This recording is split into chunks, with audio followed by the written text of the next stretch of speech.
O futebol é assim. É como diz o Everaldo Marques: enquanto tem bambu, tem flecha. Então você não pode desanimar. Você sempre tem que estar atacando, atacando, até você conseguir o êxito em cima do seu adversário. E foi assim com a seleção brasileira, que saiu perdendo por 1-0 e virou o jogo 2-1 nos apagares da luz. Só não foi no apagar da luz porque o árbitro inventou e ficou deixando o jogo correr depois do gol do Brasil. O gol do Brasil saiu lá aos 50, quase 51, que ele deu 6 minutos de acréscimo, e depois o jogo correu até aos 11 minutos. Passou dos 11 minutos, não deu para entender essa arbitragem, não deu para entender o porquê que eles deixaram correr tanto o jogo depois que o Brasil fez o gol. Era para o Japão soltar a bola, talvez ele deixar mais um minutinho correndo ali e acabar o jogo e pronto. E a classificação brasileira, a classificação da seleção brasileira segura dentro das mãos dos brasileiros, que fizeram a maior festa, e é claro, é maravilhoso ver a seleção brasileira vencendo, e vencendo da maneira que venceu contra o Japão. Eu que disse aqui que, para mim, se o Brasil jogasse o futebol que jogou contra a Escócia e o futebol que eu vi o Japão jogando contra a Suécia, o Brasil ia passar de fase. Mas é claro que eu disse aqui que, para mim, o Japão era mais time do que a Escócia. E acredito que eu não fui longe, não, porque o Japão fez até um primeiro tempo bastante inteligente, e aí o Brasil, no segundo tempo, talvez não com aquele futebol esperado pela nação brasileira, mas o Brasil fez um bom jogo. Fez um bom jogo, apesar de alguns jogadores não estar rendendo da maneira que os torcedores brasileiros ou o italiano espera, mas é claro que o mais interessante de tudo foi essa maravilhosa vitória de virada. Diz que de virada é mais gostoso, então tá aí. O Brasil vence o primeiro jogo de virada na Copa do Mundo. E é muito interessante porque é a vitória do Brasil. E com isso, temos mais um jogo ainda para se divertir. Agora o Brasil vai esperar Costa do Marfim ou Noruega? Quem será? Qual será melhor adversário para o Brasil? A Costa do Marfim, que uma seleção bastante interessante, ou a Noruega, lá do galego, do atacante Halley, que gosta de fazer gols. Mas tomara que contra o Brasil, ele, se tiver a oportunidade de enfrentar o Brasil, eu acredito que o italiano vai dar aquela ajustada boa ali na defesa do Brasil, porque às vezes está dando um gelinho nos torcedores brasileiros. Está dando um gelinho à defesa do Brasil. Às vezes está deixando um pouquinho ali, aquela entrada de área ali parece estar um pouquinho meio desguarnecida. Mas é claro que agora ele vai ter todo o tempo do mundo aí essa semana para poder ajeitar esse Brasil. E vamos ver, porque o Paquetá, que foi mal no primeiro tempo, não estava bem no jogo, saiu machucado, e o Casemiro, estava todo mundo detonando o Casemiro, e ele acabou fazendo o gol do empate, e aí saiu com aquela moral dentro de campo, como um capitão, como um jogador experiente ali, que eu acredito que ele é. E ajuda muito o Brasil.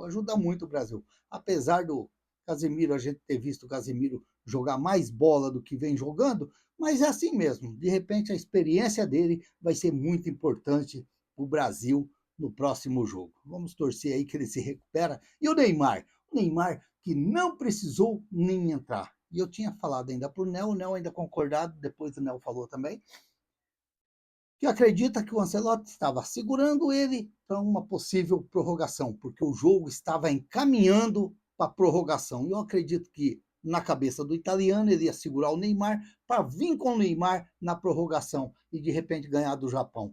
Mas o mais interessante de tudo é que não precisou usar o Neymar no jogo de hoje. Também eu disse no meu canal aí, talvez ele vai usar o Neymar. Talvez ele pode segurar um pouquinho, de repente, se não precisar, porque é como se diz, você vai peneirando e vai ficando os grandão na peneira. E agora, um já foi. Então, agora vai vir o próximo. E quanto mais você estiver mais preparado e com jogadores com decisões maiores dentro da seleção brasileira é muito interessante. De repente, vai ser o jogo para o Neymar agora, o próximo que vem do Brasil. Que legal, que legal. Vou dar uma notinha aqui para os jogadores aqui, porque quando eu faço os vídeos do Santos, eu dou nota e eu vou dar nota naquilo que eu vi da seleção brasileira. Vamos ver se eu vou estar meio que por dentro aqui. O Alisson. Se você pegar aquele chute de longe, a gente poderia dizer, será que não era bola defensável por Alisson? Mas o importante de tudo é que o Brasil venceu. E se o Brasil venceu, talvez aquele gol não vai ser nem muito analisado. Uma nota 6 para o Alisson, que depois acabou fazendo algumas defesas interessantes ali, e o Japão não criando mais êxito dentro do jogo, e acabou o Brasil, sim, fazendo a vitória. O Danilo, que foi um dos responsáveis pelo gol. Aquela bola que lembrou lá em 1982, a bola virada do Toninho Cerezo para o meio, e o Paulo Rossi saiu de cara com o goleiro. Lembrou aquilo lá, o Danilo acabou dando aquela bobeira ali, jogou a bola para o meio campo, errou o passe, e o jogador do Japão saiu, acho que na entrada da área ali, acabou chutando, acertando o canto, para mim, mas o Danilo acabou fazendo um bom jogo. Ele errou naquele lance, mas o Danilo fez um bom jogo. Eu vou dar uma nota 5,5 para o Danilo. Vou dar uma nota 5,5 para o Danilo. Mas ele fez um bom jogo, tirando o erro dele, que quase custou caro para o Brasil. Marquinhos. O Marquinhos, eu vou dar uma nota 6 para o Marquinhos, uma nota 6,5 para o Gabriel Magalhães. Acredito que o Gabriel Magalhães está firme aí nessa Copa aí, de repente pode se destacar mais do que o Marquinhos, que já vinha já com a posição dele garantida ali. E o Douglas Costa, que acredito que foi ele que fez o cruzamento para o Casemiro, que lá não é um cruzamento, que lá é um jogar de mão. O rapaz jogou de mão lá para o Casemiro e falou, faz o gol. E o Casemiro, interessante, fez o gol. Para mim, eu vou dar uma nota 6 para o Douglas Costa. Está fazendo até uma Copa razoável até aqui. O Casemiro. O Casemiro, se fosse olhar pelo jogo do Casemiro, principalmente no primeiro tempo, a gente daria uma nota bem baixa. Mas o cara fez o gol do empate. O cara recebeu a bola, o cruzamento, uma bela de uma cabeçada e acabou fazendo o gol do empate. Eu vou dar uma nota 6 para o Casemiro. Mas se a gente pegar o jogo dele, não foi aquele jogo. Mas o Casemiro é um jogador, para mim, no meu ponto de vista, é um jogador interessante para a seleção. É um jogador de experiência. O futebol, às vezes, Copa do Mundo, você precisa, às vezes, ter um jogador cascudo de um lado, um jogador mais cascudo do outro, jogador que os outros, aqueles mais jovens, respeitam ele e tem ele como uma vitrine. Para mim, uma nota 6 para o Casemiro. Agora, o Paquetá ele foi muito mal. O Paquetá está muito mal na seleção. Está na hora do italiano dar uma revisada nesse meio campo do Brasil com o Paquetá. Eu vou dar uma nota 3,5 para o Paquetá. Paquetá, ele não me convenceu no primeiro tempo. Ele não me convenceu. Eu vou dar uma nota 3,5 para o Paquetá. Mas eu vou dar uma nota 8 para o Gabriel Guimarães. Fez um bom jogo. Outra vez, é um jogador que está ali discreto, mas discreto assim, se apresentando para o jogo. Eu vou dar uma nota 8 para o Gabriel Guimarães, que ele foi muito bem no jogo, e principalmente naquele passe para o Martinelli fazer o gol da vitória. Para mim, muito interessante. Ainda ele me assou que ele queria chutar para o gol, e aí o Gabriel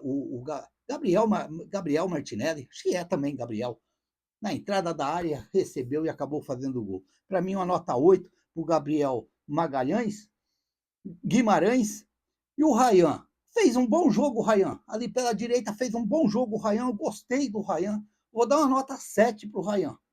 Apesar dele ter batido uns escanteios lá um pouquinho mal, o rasteiro, o escanteio que é para vir alto, mas fez um bom jogo. Quando sai a vitória, tudo fica mais fácil para a gente analisar depois do jogo. Para mim, vou dar uma nota 7 para o Ryan. Eu vou dar uma nota 4 para o Matheus Cunha. Foi muito mal o Matheus Cunha no jogo. Muito mal. Talvez, tá aí a oportunidade do italiano tentar o Neymar ali naquele comando de ataque, junto ali na frente ali. De repente, tá aí a grande oportunidade, porque o Matheus Cunha não foi bem no jogo, para mim foi muito mal no jogo. E o Vinícius Júnior, eu vou dar uma nota 5,5. Tentou jogadas, mas não foi o Vinícius Júnior que a gente está acostumado fazendo gols na seleção e sendo protagonista do jogo. Para mim, o Vinícius Júnior, por mais que ele tentou, estava bem marcado, ele não conseguiu muito sair da marcação e, para mim, uma nota 5,5 para o Vinícius Júnior.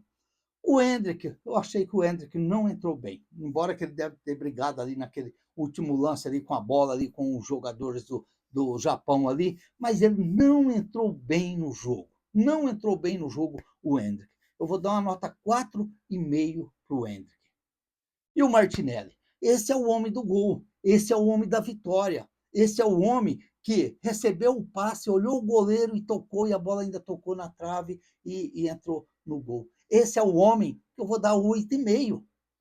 Mas ele entrou já no final do jogo, Raul. Ele entrou ali e já terminando. Não, mas ele participou do jogo e ele fez um gol da vitória do Brasil. Evitou o Brasil ir para uma prorrogação. Para mim, uma nota 8,5 para o Martinelli. Esse, para mim, foi o melhor do Brasil, porque ele entrou e decidiu. Atrás dele, o Bruno Guimarães, que fez a bela jogada e o belo passe para ele. Mas ele foi frio demais, levantou a cabeça, olhou o goleiro, aquilo que eu falo. Tira do goleiro que você faz o gol. Não chuta em cima do goleiro. Se você fecha o olho e chuta, o goleiro está na frente. Ele não tocou, ainda a bola bateu na trave e entrou no gol. Um belo gol e uma bela vitória do Brasil. O Danilo Santos e o Fabinho não tem nem nota, já entraram ali no finalzinho do jogo. E o italiano? O italiano eu vou dar nota 8 para ele, eu vou dar nota 7 para ele. Eu vou dar nota 7 porque, afinal de contas, ele colocou o Martinelli, fez o gol da vitória, ele acabou mexendo no time, tentando fazer com que o time jogava, mascou muito, remoeu muito, mastigou muito, e aí chegou no final, saiu a vitória do Brasil. E aí no final ele disse, eu não coloquei o Neymar porque estava aguardando para os 30 minutos finais da prorrogação. Certamente, quando ele percebeu que o jogo endureceu, que o jogo estava difícil, ali dos 35, 40 minutos, ele já começou a imaginar que poderia ter a prorrogação e ele tentou segurar o Neymar para entrar na prorrogação. Ele disse ali no final do jogo. Mas é claro que não precisou, melhor para o Brasil e melhor para o Neymar, porque afinal de contas, o Neymar vai ter mais uma semana aí para se preparar, para se ajeitar, porque é como o próprio Ricardinho disse, e o Eric Farias também, eu estava ali no final vendo no Sport TV, e eles disseram, o Brasil vai precisar muito do Neymar ainda nessa Copa. Eu também acredito, também acredito. Tem que estar inteirinho, tem que estar bem ajeitadinho, porque o Brasil precisa de jogadores craque. E o Neymar está lá e pode ajudar muito o Brasil. Portanto, uma bela vitória do Brasil. E agora vamos esperar Costa do Marfim ou Noruega. Quem vão avançar? Quem vai avançar para poder enfrentar o Brasil? Domingo. Acredito que é domingo. Vamos ver e esperar, quem sabe, mais uma vitória domingo e vamos avançando e vamos fazendo a festa do povão brasileiro. Estamos precisando de felicidade. O povo brasileiro está precisando de alegria, de sorrir, de extravasar. E a seleção brasileira, nesse momento, é interessante, porque nesse momento não existe divisores de clubes dentro do futebol brasileiro. Somos todos uns, todos um. Somos a seleção brasileira. Se inscreva no canal, deixa seu like, faça seus comentários, ative o sininho para receber as notificações. Eu sou o Raul Schott, ficam todos com Deus. Até o próximo vídeo, se Deus quiser.